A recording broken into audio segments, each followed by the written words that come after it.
The Pleiadian Mission, A Time of Awareness by Randolph Winters. Part 12, Q&A. Who was Quetzalcoatl? He was a very high-ranking Pleiadian officer that was exercising control over Egypt for some time. He was wise and kind and was often sent on special missions to other places.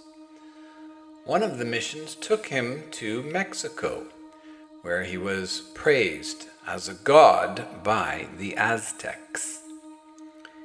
He came into contact with Huitzilopochtli, a leader of the Gize people, who had led the Aztecs into creating the ritual of human sacrifice. Quetzalcoatl was against these rituals, and a bitter feud developed for power. In the end, Huitzilopochtli was able to drive Quetzalcoatl out, forcing his return to Egypt.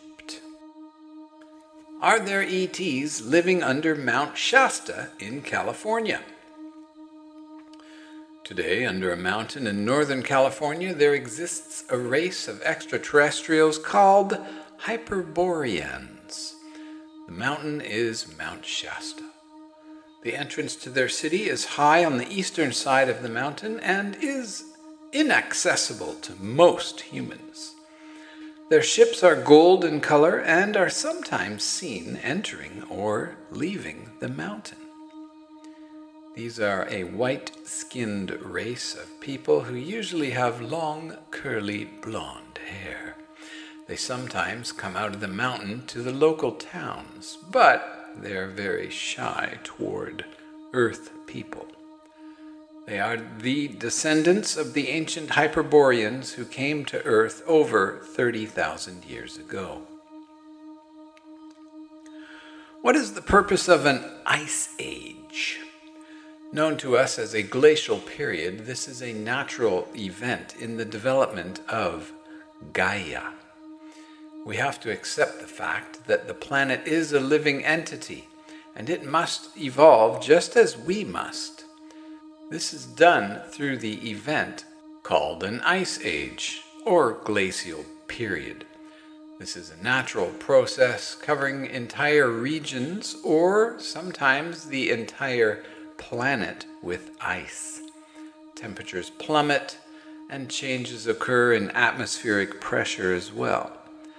As all planets age, they go through this sleeping and waking cycle. The ice age is a sleep cycle. Ice ages occur in rhythmic patterns in accordance with the size and type of planet. The time of an ice age can be determined by simple mathematics.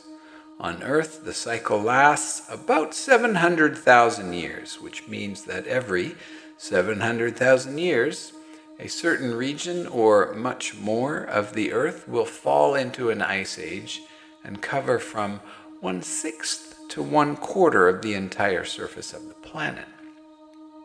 The periods in between are interglacial periods, where from 1/10 to 1/12 of the Earth will be covered in ice. We have had 4 glacial periods in the last 3 million years. And we are only 150,000 years past the previous ice age, therefore 550,000 years from the next great glacial period. Who built the statues on Easter Island? The occurrences of statues on Easter Island are connected to the city of Tiahuanaco, the pre-Incan culture that existed 300 BC to 900 AD, chiefly in Peru and Bolivia. Even though they are more than 3,000 miles apart, they were ruled by the same leader and represent the last colonization of ETs in this area around 13,000 years ago. Out of this group came a semi-Ishwish leader named Viracocha, who was very greedy for power. He conquered the 12,000-foot-high city of Tiahuanaco, and then settled on a small island in the Easter Island range called Mott, which means bird in their old language. He and his followers were Lyrans with giant bodies about 30 feet tall. They taught the local natives how to use their highly developed machines, which were then used by the natives out of tribute to construct the statues that we see today on Easter Island. Similar events also happened in Peru, near the sites of Pisco, Nazca, and Sacsayhuaman. On lava walls on Easter Island, there are reproductions of spaceships that were made by the local people who lived there. These were attempts at telling the story of Viracocha and his reign over them. After several thousand years, the giants suddenly became ill from disease and fled the earth in their ships, taking all their technology with them. What planet they traveled to is not known. It may be possible they died in their ships. Who were the giants and gods of Greek mythology? Over the years, many races of Titans have colonized many parts of the world. Some of the ancient Lyrans who came to Earth were 25 to 35 feet tall. Many of the Greek gods were among these. Hercules was 11 feet tall. He and many of the Greek gods were descendants of the Hyperboreans. Noah was around 12 feet tall, and Adam was almost 16 feet tall. The great god of the Sumerians, Gilgamesh, was more than 24 feet tall. Many of our ancestors were giants who, by interbreeding and adjusting to Earth's atmosphere and foods, their progeny have become our-sized. Additionally, ancient dwarf races are likewise becoming larger as they evolve. After adjusting to their planet, the present-day Pleiadians, whose ancestors were also giants, are about the same size we are. The three great Egyptian pyramids. The age of the pyramids has always puzzled the historians and scientists because the clues left behind for examination are confusing. The Great Pyramid of Giza, sometimes called Cheops or the Giza Pyramid, stands just south of Cairo on a great plateau of land along with two other pyramids which are smaller but built at different times by different techniques. The Great Pyramid or Giza Pyramid covers 13 acres using 6.5 million tons of stone and stands 481 feet tall with its capstone in place. It was built 73,500 years ago, at a time when the constellation Ra stood in the star sign that we now call Cancer. At the time the Giza Pyramid was built, there were also two other pyramids built of the exact same design and for the same purpose. One of them is in China and is buried deep under the ground. It may not be discovered for quite some time. There's also another one somewhere in South America that is just below the surface of the ground, but it may be discovered sooner. The pyramids were built by a group of Lyrans who designed them for their own needs. When their race destroyed itself at one point, the Great Pyramid stood uncared for and ignored for thousands of years. It wasn't until 300 years before the Great Flood that once again the pyramid was of interest. By the way, the Great Flood is incorrectly thought to be around 9,000 years ago, but the Pleiadian information tells us that it was really in what we would call the year 8104 BC. So 10,130 years ago.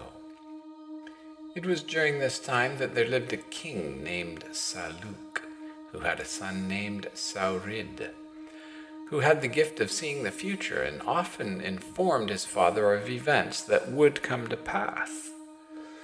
Saurid had a dream that a great planet would come dangerously close to the Earth, causing tremendous noise and darkness. Earth would be thrown into great upheavals of water, avalanches, and darkness. The loss of life would be great. Saurid told his father of the dream and of the consequences. Knowing that his son had a great gift of vision, the wise king counseled with his scientists to verify the time this event would happen. It was discovered that a great comet was indeed going to come very close to Earth, causing the events of the dream to happen in about 300 years from when he predicted them. It was decided to warn the people of the future by leaving a message on the pyramid. By order of the king, the story of the dream was handed down from one king to the next, who all prepared the pyramid as a place of refuge. Lime mortar was used to cover the pyramid so that it would be safe from the water. Once the mortar had sealed the entire pyramid, the story of the dream was pressed into the side of the pyramid so the people of the future could not miss it. When the time came and the great destroyer comet was approaching the Earth, the people took heed and went into and under the pyramid for shelter. The events of the dream came true, for the comet turned the Earth on its axis and caused great flooding and destruction all over the planet. The area of Egypt was flooded and was underwater for several years.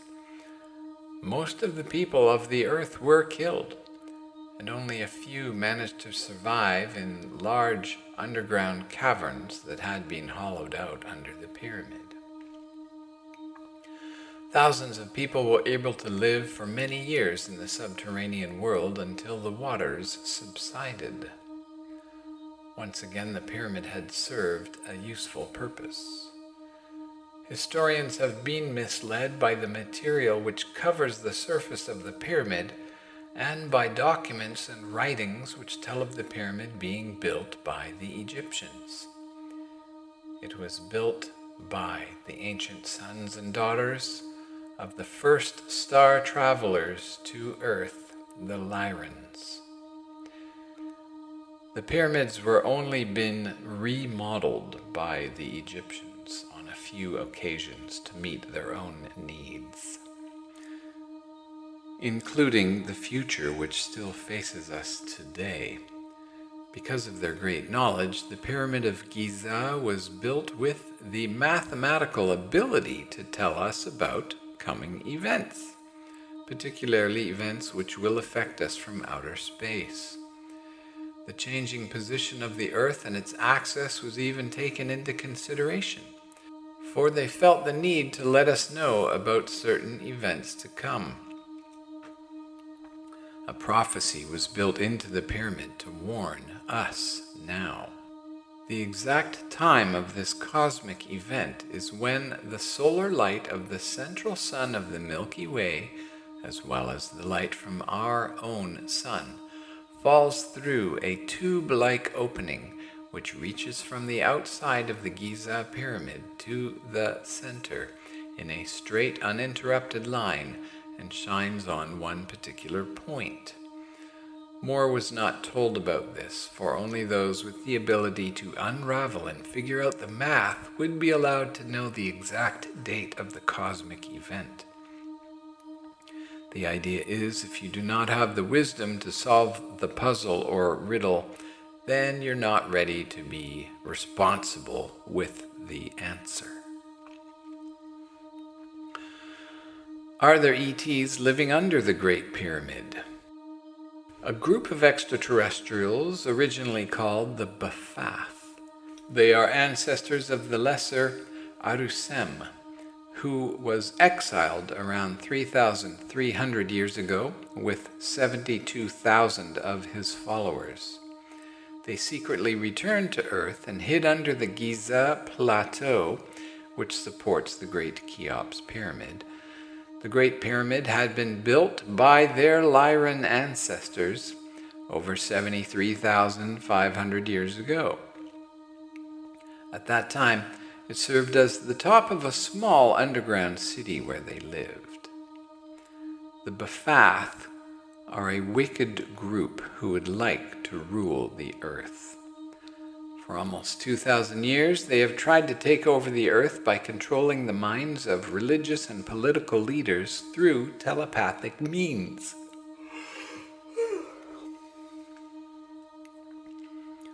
For many years, the Ba'ath have controlled many religious leaders, causing confusion and wars among people. They've also caused illusions of religious saints to come into the minds of people, causing them to fall further into delusion and illogical thinking. The Ba'ath caused the Heaven's Gate fiasco in Waldport, Oregon in September of 1975, where people were giving up their worldly possessions to leave Earth in a spaceship. They were told the end of the earth was near and that they could be saved if they all just sold everything or gave everything away and got in the spaceship. After the Pleiadians became aware of the interference of the Ba'ath and their control over the people of Waldport, they intervened and brought the incident to an end. Additionally, an American man named Reinhold Schmidt was being controlled telepathically by the Ba'ath to believe that he had been in the pyramid to see the crucifixion tools. He was also fooled into thinking that he had a ride in a spaceship to the Arctic. This was all illusion caused by telepathy and the implantation of memories to control the poor man. He was actually not lying because he believed it to be true and had memories of those occurrences. During the year 1976, when these transmissions were made to Billy, 723 persons were under the telepathic control of the Ba'ath. After causing many problems for the Pleiadians during their mission to Earth, it was decided to remove the Ba'ath from Earth so they would not be able to cause any more problems for the humans. They were captured and placed on other worlds. One of the Pleiadian leaders, named Ptah, also affected their spirit forms in some fashion, so they would not be able to reincarnate for several thousand years. It was thought that this would, in effect, ensure that they would no longer interfere in the affairs of Earth humans. Was Adolf Hitler influenced by ETs? The Pleiadians say that Adolf Hitler was born a person of great potential. He was not spiritually advanced, but was of very high intelligence. However, his out-of-control ego and desire for power made him an easy prey for the implanted thoughts of the Ba'ath. He was destined to bring great change to the world through his intellect. The Ba'ath were able to seize possession of Adolf and use him for their dark and evil purposes, something he could not defend himself against. Many of those around him were also controlled by the Ba'ath. Hitler became convinced that he was doing the right thing for Earth, and set out to create a master race that would bring the world to new heights of civilization. We all know what happened, and he is generally hated by most people without really understanding what had happened. The one we know as Ashtar Shiran was named Aruseak, a commander of an evil leader of the Bafath called Kamagol. In 1937, Aruseak fled the tyranny of Kamagol's rule in his own personal effort to know the truth. He and some of his men left the earth to get away from the power of Kamagol and to make a better life for themselves. Since the Bafath have been driven out of the earth and Kamagol has died, it has been safe for Ashtar to make contact with some people on earth. He sends information to the minds of many earth people, but does not really know the truth himself. He is a classic false light teacher. We must be very careful with his information because he still uses the tactics of the Bafath by appealing to those who are seeking a god to worship and who have some forms of weakness in their shadow ego. Using the same methods as his former leaders, he will quite often control earth people by pretending that Jesus is with him in his spaceship and they are working together for the earth humans. This is very unfortunate, for many people of earth prefer to believe in the teachings of Jesus, and they are being led astray by the deceptive teachings of Ashtar. There are too many incidents of ETs easily taking advantage of the mindset here on Earth. Where did the moon come from? Millions of years ago, our moon was a fragment of a destroyed planet in our solar system. It was caught by the immense power of the destroyer comet and pulled into our system. The moon was part of a planet that was 4.5 million years older than the Earth.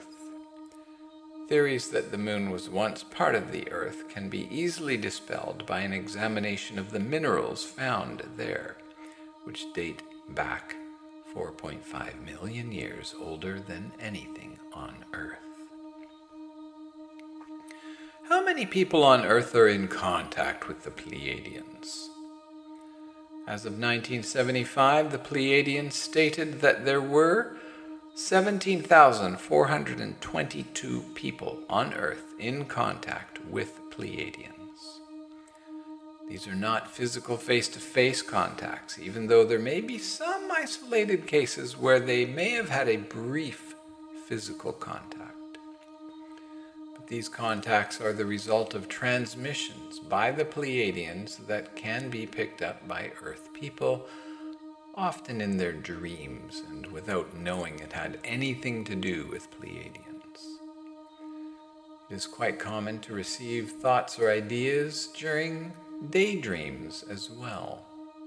It is part of the Pleiadian morality to not ever let the receiving party be aware of the origin of the transmissions or ideas or images, for they feel that would be interfering with our free will and our right to evolve on our own, and would also set up the potential for hero worship or God worship, which they want to avoid strictly. It is also part of their decision not to interfere with developing species on any of the planets they visit. This has been called the concept of the Prime Directive, which the Pleiadians actually gave to Gene Roddenberry without him knowing it. It should be noted that this information was given to us in 1975, and I feel strongly that since then, many people may be aware of the origins of Pleiadian transmissions and may also be in contact physically.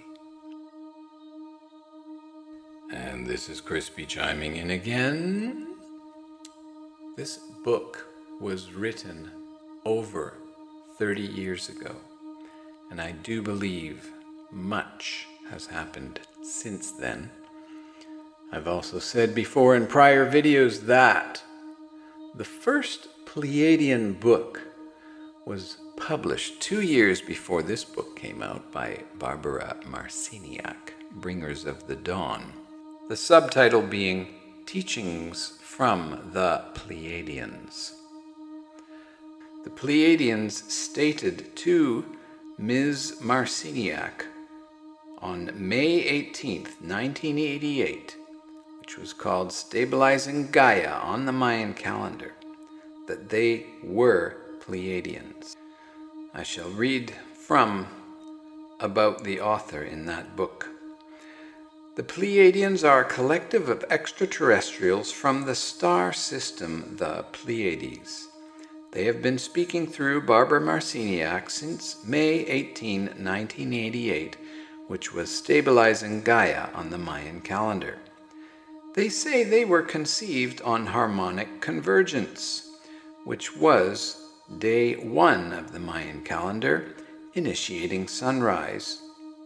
And they were birthed in Athens, Greece 9 months later in Barbara Marciniak's hotel room. The Pleiadian collective was originally composed of 75 to 100 entities. Now they often refer to themselves as Pleiadians Plus, indicating a joining of forces with other extraterrestrials. The Pleiadian teachings can be likened to those of shamanism, that ancient body of consciousness that have served as intermediaries between the realms of the physical and the spiritual, leading people to self-discovery in the worlds of paradox, paradigm shifting, and spirituality. Now back to Randolph. For those who are aware of their contact with the Pleiadians, only a few come to the public with their ideas. As we are advancing more into the new age, perhaps more will feel the need to help out by going public with what they are learning. In non-physical contacts, it is very easy to mix your own ideas, wishes, fears, and dreams with the transmitted information from the Pleiadians or any other non-Earth humans or entities of any kind. The human mind is capable of manufacturing almost anything, so great care and personal integrity must be exercised before relaying any information you may have to the public. Sometimes special people may have been contacted for specific tasks that the Pleiadians have in mind. It should be noted that none of those chosen are in any way connected with the government, for this is directly against Pleiadian laws. When will Earth have open contact with ETs? The Pleiadians have been watching and observing and sometimes participating in their subtle ways for many thousands of years.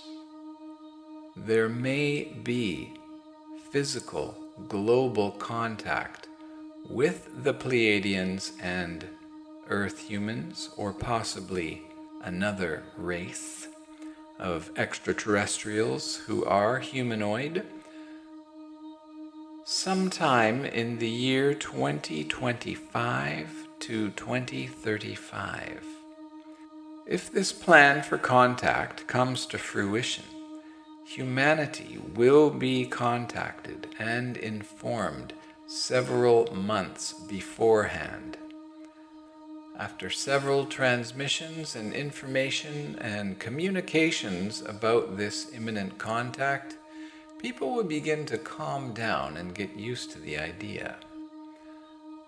Video contact will be the last thing before they arrive and will be shown in every country of the world.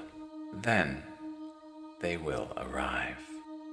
This is still an open-ended possible timeline, and depends strictly on the social environment of the global human race. Did the atom bomb dropped on Nagasaki and Hiroshima have any lasting effect on the planet? The end of World War II was brought about by the atomic bomb over Hiroshima on August 6, 1945, called Stabilizing Monkey Keen 251 on the Mayan calendar. Surrender was greatly furthered by August 9th bomb over Nagasaki, Keen 254, reflecting Jaguar Shaman. The Japanese surrendered 6 days later on August 15th, Keen 260, the last day of the divine Mayan Tzolk'in calendar, transcending Solar Chief. These atomic bombs had several lasting effects on the planet. To begin with, the explosions had a small but detectable effect on the rotation of the planet. They also affected, therefore, our orbit around the Sun. Scientists have no idea of the far-reaching effects that these two bombs will have on the planet. At the time of the bombs, very large amounts of high-frequency radiation was unleashed, which is still having an effect on the ozone belt around the planet. This is not normal electrical energy, but radiation energy detectable in the ultraviolet field that is currently unknown to the scientists of the Earth. This effect will last for hundreds or possibly thousands of years when combined with all the other nuclear activity, including nuclear radiation leaks and burying depleted uranium, and all of the issues related to nuclear power and nuclear weapons on Earth. Crispy chiming in here. As you may know, I live in Hiroshima. I have friends who were alive at the time of the bomb. I teach their grandchildren English in university. I have been doing grid work ceremonies here, and I am inviting you here to help me do that.